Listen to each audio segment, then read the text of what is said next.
Good morning, good evening, my name is the Curious Joy and I'm gonna put a smile in your face. Do you know why I'm speaking in English again today? It's because today we're gonna look some new optical illusion. Oh yeah baby, this is how we do it. And let's go.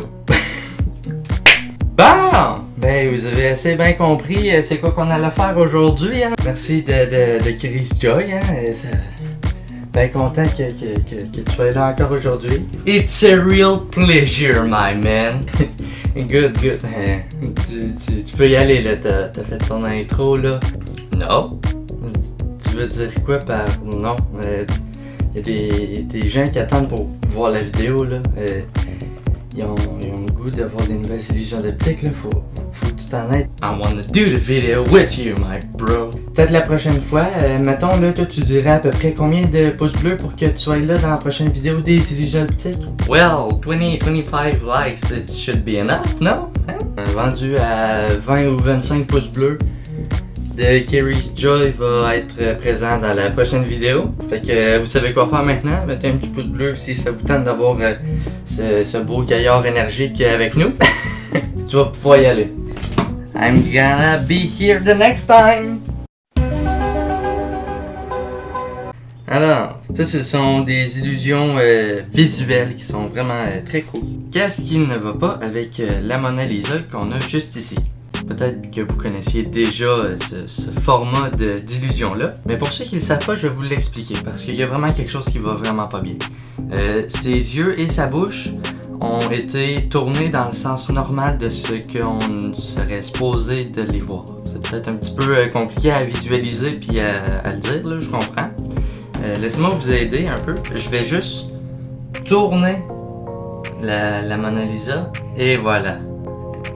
Pas mal moins mystérieuse qu'on le pense hein, quand elle est comme ça. Notre cerveau est fait pour reconnaître un visage. On va appeler ça la pareidolie.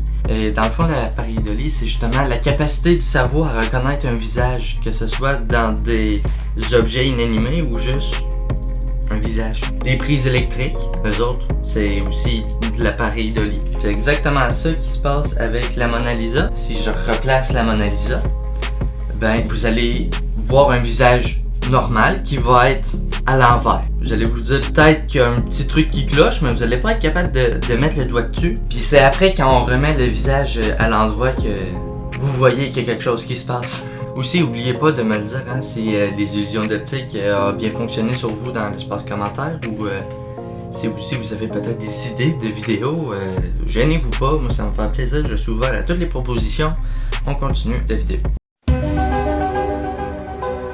Est-ce qu'il y a un triangle bleu pâle au milieu de cette image? Vous devez vous en douter, il n'y en a pas. Mais vous le voyez qu'il est là, le triangle. Mais c'est juste à cause de la manière que les autres formes ont été découpées. Ça va laisser penser qu'il y a un triangle qui était là ou qui est là. Et donc c'est pour ça qu'on est capable de distinguer vraiment un triangle qui est posé sur les autres formes.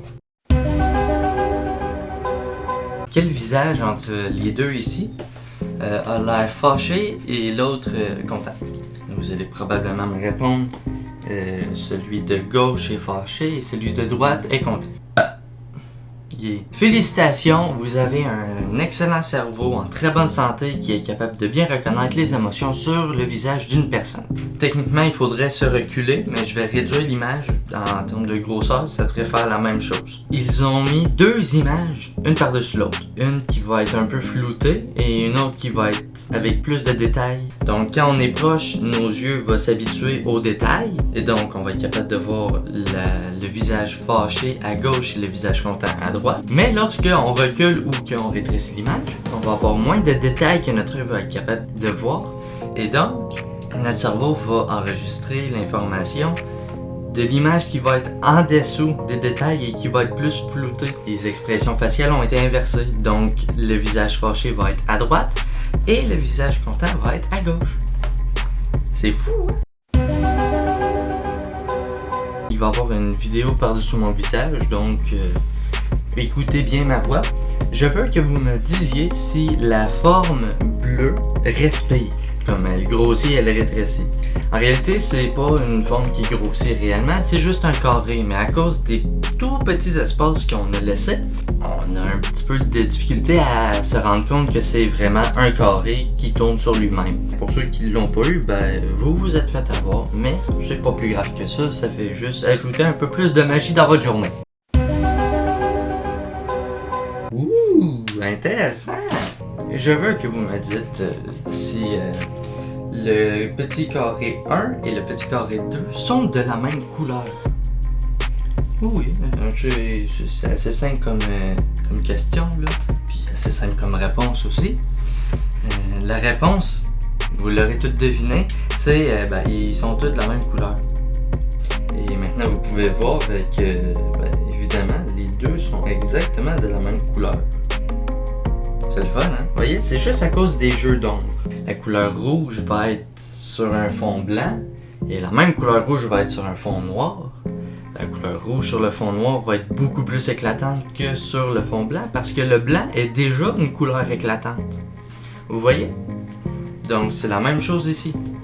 On prend deux mêmes couleurs. Par exemple, ici c'est le brun. La couleur qui va être du côté plus clair va paraître plus foncée que la couleur qui va être sur le côté plus foncé.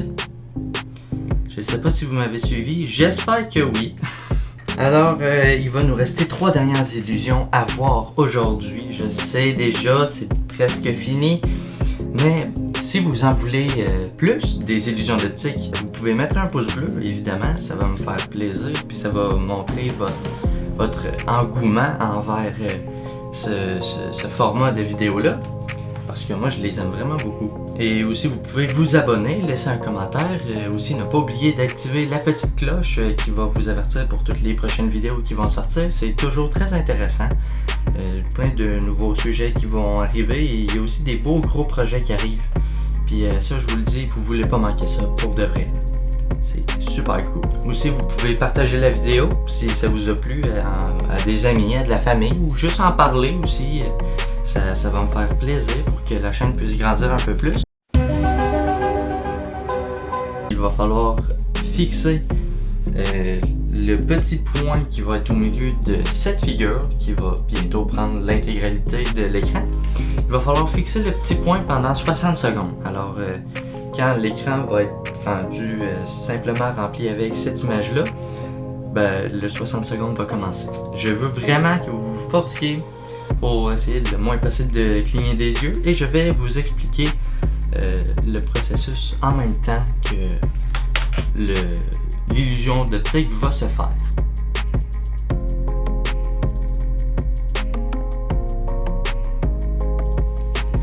Alors pour ceux qui ne l'auraient pas déjà remarqué, les couleurs sont en train de s'évaporer peu à peu et c'est très normal. Pour ceux qui ne le savent pas, on a deux types de récepteurs de lumière dans notre rétine qui se nomment les bâtonnets et les cônes. Les cônes servent à détecter la couleur et les bâtonnets à détecter le relief. Mais là, on va parler des cônes pour l'instant.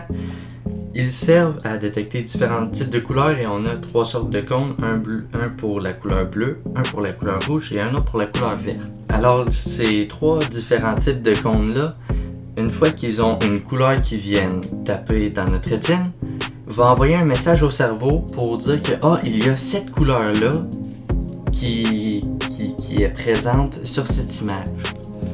Alors le cerveau fait OK, c'est good.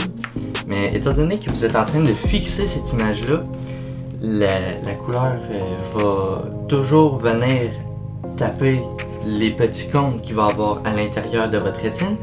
Mais eux, il faut qu'ils se régénèrent un peu. Ils vont finir par se tanner de voir la couleur. Et donc, ils ne vont pas l'oublier, mais ils vont faire comme si elle n'était pas là. Parce qu'ils n'ont pas le temps de reprendre assez de, si je peux dire, de l'énergie pour être capable de voir encore les différentes couleurs. Donc, ils vont simplement arrêter de les voir. Et c'est pour ça que vous êtes présentement en train de voir les couleurs s'effacer tranquillement. Ne vous inquiétez pas, c'est normal. Alors j'espère que vous avez aimé ça en même temps que la petite explication scientifique. Au moins maintenant, vous savez pourquoi la couleur disparaît. Est-ce que vous voulez voir un autre jeu de lumière? Voilà, les petits cercles. est-ce que ce sont des bosses ou est-ce que ce sont des trous? Présentement, vous allez remarquer que ce sont des petites bosses, mais laissez-moi tourner encore cette image-là à 180 degrés.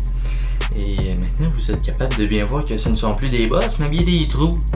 Encore là, c'est grâce au jeu de lumière. Notre cerveau est toujours en constante analyse de notre environnement. Et là, on va parler des bâtonnets. Les bâtonnets, eux autres, vont être capables de voir la différente quantité de lumière et d'ombre pour être capable de donner une idée du relief qui nous entoure.